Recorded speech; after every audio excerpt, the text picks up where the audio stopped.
Father की death हो जाने के बाद मदर बच्चों को अपने पेरेंट्स की यहाँ पर लेकर जाती है। कुछ रीजंस की वजह से बच्चों को घर में छुप कर रहना पड़ता है। यहाँ से एक बहुत ही अजीब तरीके से स्टोरी अनफोल्ड होती है। हेलो फ्रेंड्स, आज मैं आपको फ्लावर्स इन द एटिक ये 2014 की एक हॉलीवुड मूवी एक्सप्लेन करने वाला हूँ। अगर आपको वीडियो अच्छा लगता है तो प्लीज़ इसे लाइक और कमेंट ज़रूर कर दीजिएगा। अब बिना किसी देरी के एक्सप्लेनेशन स्टार्ट करते हैं। मूवी स्टार्ट होती है और हमारी कैरेक्टर कैथरीन ही हमसे बात कर रही थी।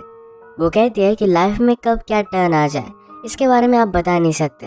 पहले तो हमारी लाइफ बहुत ही परफेक्ट थी, पर उसके बाद बहुत ही डेंजरस से टर्न आए। अब ये सब क्या था ये हमें फ्लैशबैक में पता चलेगा।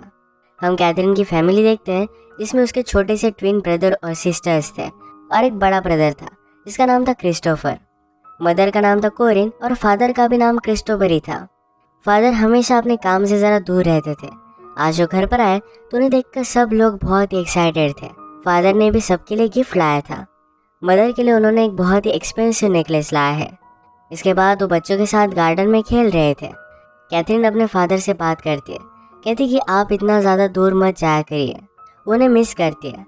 घर में सब लोग बिजी होते हैं और उस पर कोई भी ध्यान नहीं दे पाता। वो और कुछ बता पाती इससे पहले कोरिन अच्छी तरीके से तैयार होकर बाहर आ गई। वो एक्साइटेड थी क्योंकि फादर को प्रमोशन मिल गया है। अब वो और भी ज़्यादा बिजी हो जाएंगे। इस बात से कैथरीन को बहुत बुरा लगा।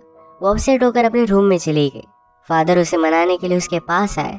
एक बहुत ही एक्सपेंसिव नेकलेस उसे गिफ्ट करते हैं। फादर ने कहा कि मैं जो भी कर रहा हूँ ये सब कुछ हमारी फैमिली के लिए है। नेक्स्ट सीन में हम देखते हैं कि इनके घर पर बर्थडे पार्टी थी। फादर ज़रा लेट हो गए। डोर पर नॉक आई पर ये पुलिस की थी। फादर का एक्सीडेंट हो चुका था और उनकी डेथ हो जाती है। सब लोगों को बहुत शौक लगा। ट्विंस को तो अपने फादर की बहुत ज़्यादा याद आती थी। कोरिन बहुत ज़्यादा डिस्टर्ब होने लग गई। उसके पास पैसे भी नहीं थे। कैथरीन ने पूछा क्या हम ठीक रहेंगे। कोरिन कहती है मेरे पास कोई भी स्किल नहीं है। मैं सुंदर थी, इसी वजह से मेरी तुम्हारे फादर के साथ शादी हुई थी और वो कुछ ना कुछ करने का तो ट्राई कर ही रही है। पैसे ना दे पाने की वजह से कैथरीन का बैले क्लास भी छूट जाता है। कोरिन ने बहुत सारे लेटर्स लिखकर इन्हें पोस्ट कर दिया। थोड़े दिनों बाद कोरिन को लेटर्स का रिप्लाई आता है। उसने फिर अपने सब बच्चों को कहा कि अब हम जाकर मेरे पेरेंट्स के यहाँ रहने वाले हैं। बच्चे शॉक्ड हो गए क्योंकि उन्हें कोरिन के पेरेंट्स के बारे में पता ही नहीं था। कोरिन ने कहा मैंने मेरे पेरेंट्स की मर्जी के खिलाफ शादी की थी, तो इसी वजह से वो हम पर बहुत गुस्सा थे। अब वो फिर से उनके पास जाकर माफ़ी मांग लेगी, सबको मना लेगी। बच्चे ज़रा कन्फ्यूज थे क्योंकि यहाँ की पूरी लाइफ छोड़कर उन्हें वहाँ पर जाना पड़ेगा। और कोरिन ने प्रॉमिस किया मेरे पेरेंट्स बहुत ही ज़्यादा रिच है, यहाँ पर इनकी जो भी सब चीज़ें थी इससे ज़्यादा वो उन्हें बाय कर देगी, क्योंकि वैसे भी ये लोन पे नहीं कर पाए तो इस वजह से बैंक सारी चीज़ें इनकी ले लेगी। इसके बाद ये कोरिन की सिटी में पहुँचे। वहाँ पर उन्हें लेने के लिए कोई भी आया नहीं था। वैसे ही रात में बहुत टाइम तक वॉक करते करते वो कोरिन के घर पर आ गए। कोरिन की मदर दरवाज़ा खोलती है। इसका नाम था ओलिविया। ओलिविया ने कहा कि देखो बिल्ली अपने साथ क्या लेकर आई। वो कोरिन को हमेशा बिल्ली बुलाया करती थी। बचपन से ओलिविया ने कोरिन को हेट ही किया है क्योंकि कोरिन अपने फादर से क्लोज थी। ओलिविया ने बच्चों को एक ऊपर का कमरा दिया जहाँ पर कोरिन के फादर उन्हें देख ना पाए। बच्चे घर में हैं ये एक सीक्रेट था। कोरिन अपने फादर को कुछ भी बताना नहीं चाहती थी। अगर फादर ने पहले उसे माफ़ कर दिया इसके बाद उन्हें बता सकती है। कोरिन ने समझा दिया कि मेरे फादर बहुत ही ओल्ड है, वो कभी भी मर सकते हैं।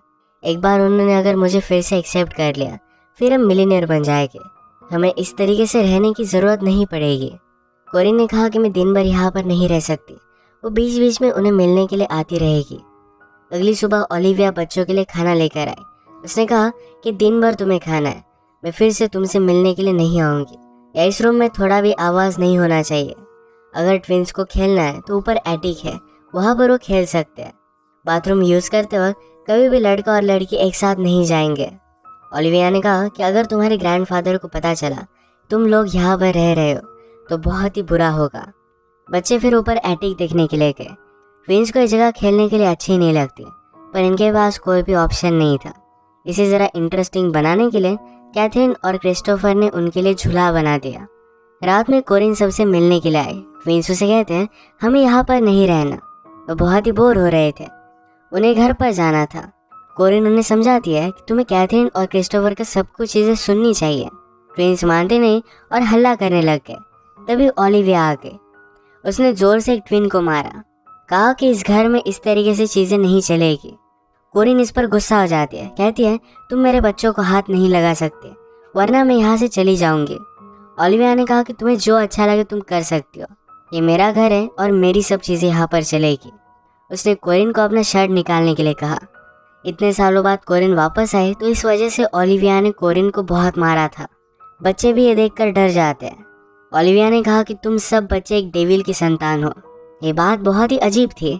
यही चीज़ कैथरीन वंडर करती है, इसका क्या मतलब हुआ। कोरिन ने उसे समझाया कि जब मैं छोटी थी तो मेरी मदर मुझे बहुत मारा करती थी, तो इसी वजह से अपने फादर की बहुत ही क्लोज थी। हमेशा मेरी मदर मेरे फादर को मेरे खिलाफ बहुत ही अलग अलग चीज़ें बताया करती थी। स्लोली मेरे फादर भी काम में बिजी हो गए थे, तो इस वजह से मैं घर में अकेली पड़ गई। तभी मेरे फादर का हाफ ब्रदर हमारे पास रहने के लिए आया, क्योंकि उसकी मदर की डेथ हो गई थी। यानी कि वो कोरिन का इनडायरेक्टली अंकल था। वो बहुत ही हैंडसम और काइंड हार्टेड था। कोरिन और उसमें प्यार हो गया। इन दोनों ने भागकर शादी कर ली और इसी वजह से इनकी फैमिली इन पर बहुत ज़्यादा गुस्सा हो गई थी। फादर ने भी कोरिन को उनके विल से निकाल लिया था। ओलिविया ने कोरिन को कहा था कि अगर तुम्हारे बच्चे हुए तो एबनॉर्मल होंगे, पर ऐसा कुछ भी नहीं हुआ। इसके बाद नेक्स्ट सीन में हम देखते हैं ट्विंस के लिए क्रिस्टोफर गार्डन पेंट कर रहा था। ओलिविया ने कैथरीन से पूछा कि ऊपर चल क्या रहा है। कैथरीन कहती है कि क्रिस्टोफर पेंट कर रहा है, वो एक बहुत ही अच्छा पेंटर है। ओलिविया पूछती है कि कभी उसने तुम्हारी पेंटिंग बनाई है क्या, तुम्हें कपड़े निकालने के लिए उसने कहा। कैथरीन को यह बात बहुत ही कंफ्यूजिंग लगी। ओलिविया समझती थी जिस तरीके से कोरिन का अपने अंकल के साथ अफेयर हुआ, उसी तरीके से इन ब्रदर सिस्टर में भी कोई रिलेशनशिप हो सकती है। अब इसके बाद थोड़े दिन बीत गए थे और कोरिन बच्चों को देखने के लिए आई ही नहीं। वो आने के बाद कहती है कि मुझे पूरा टाइम मेरे फादर के साथ ही बिताना पड़ा।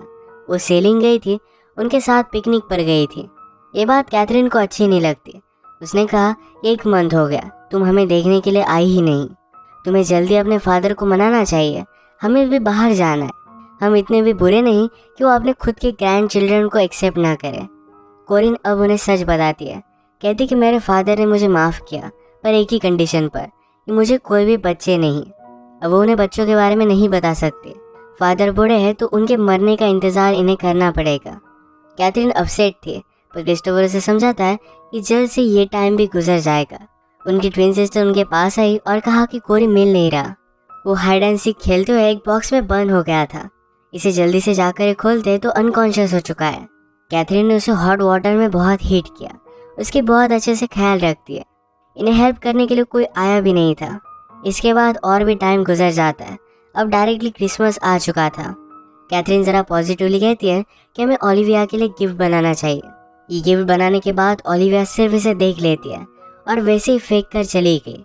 कोरिन जब इन्हें मिलने के लिए आई तब बहुत सारे गिफ्ट लेकर आए। बच्चे बाहर की दुनिया मिस करते थे तो उनके लिए एक टीवी भी लेकर आती है। उसने कैथरीन के लिए एक बहुत ही ब्यूटीफुल सा ड्रेस लाया हुआ था।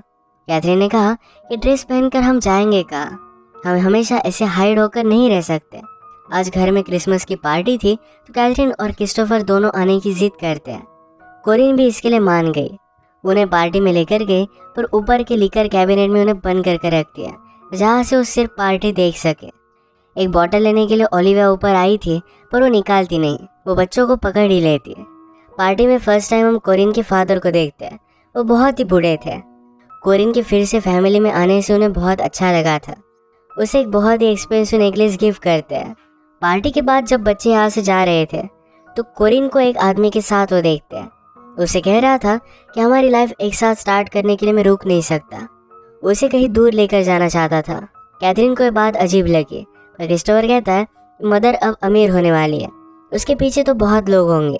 कैथरीन अपने रूम में चली गई, पर क्रिस्टोफर आसपास घूमता रहता है।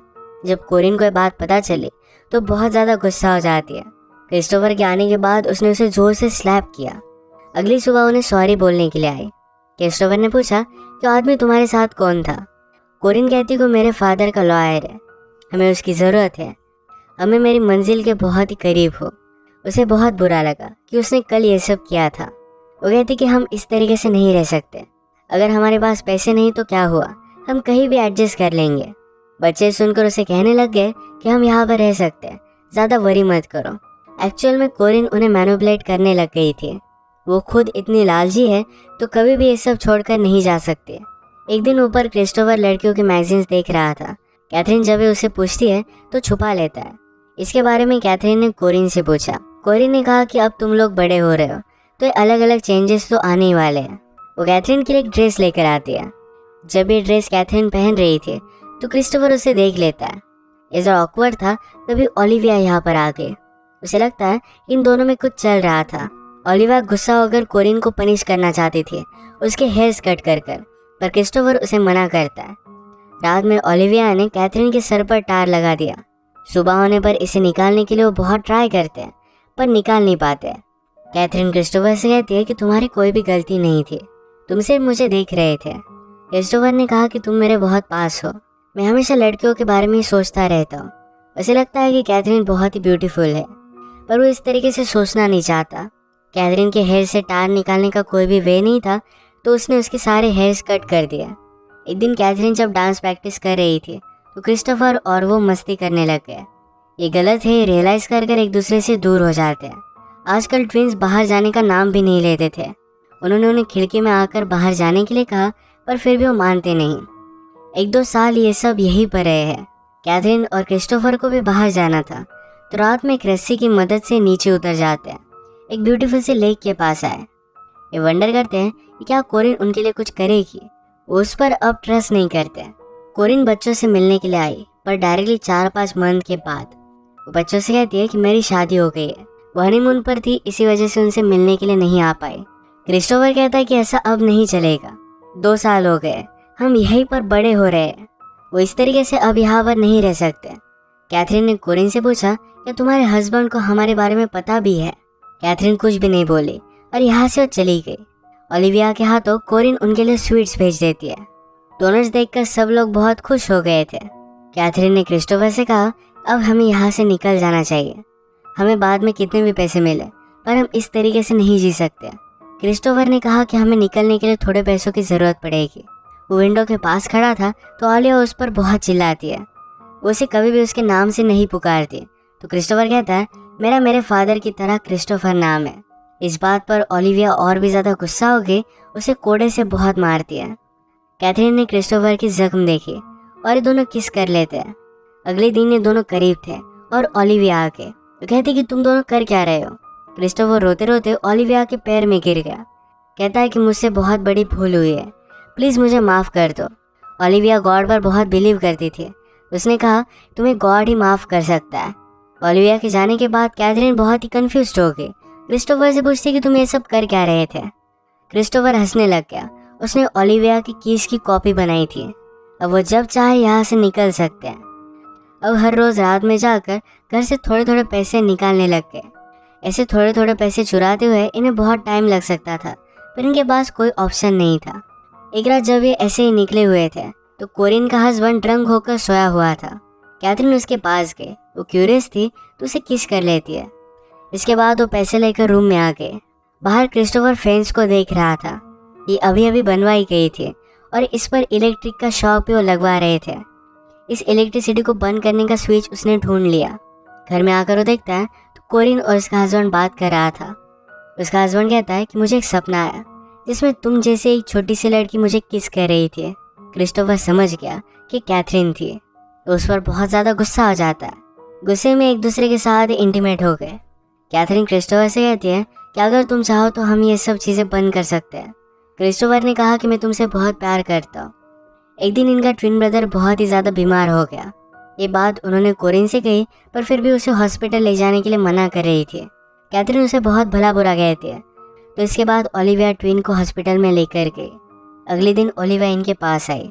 कहती कि तुम्हारा ट्विन ब्रदर बहुत ही ज़्यादा इल था। हमने उसे बचाने की बहुत कोशिश की पर कुछ भी कर नहीं पाए, उसकी डेथ हो गई।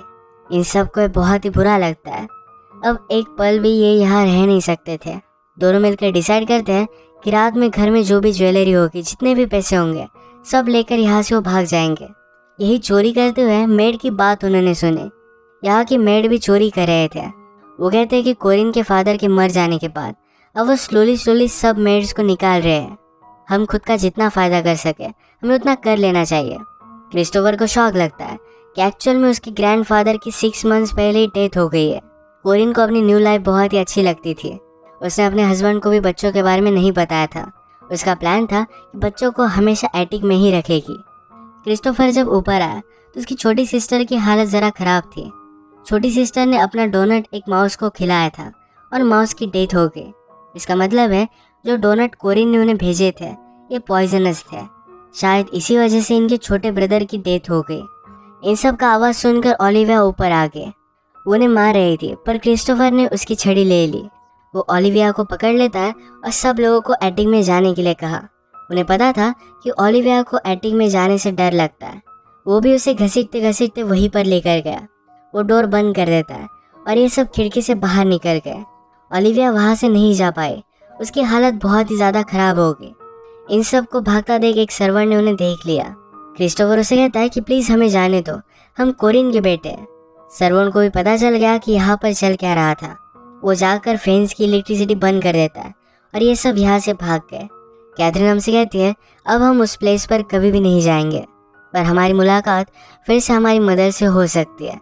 मुझ में और क्रिस्टोफर के बीच में जो भी है, इस वजह से कोरिन को हमेशा शेम में जीना पड़ेगा। यही उसके लिए सज़ा होगी। क्रिस्टोफर के साथ होना ये कैथरीन का अपनी मदर से लिया गया हुआ एक बदला था। इसी के साथ ही मूवी एंड हो जाती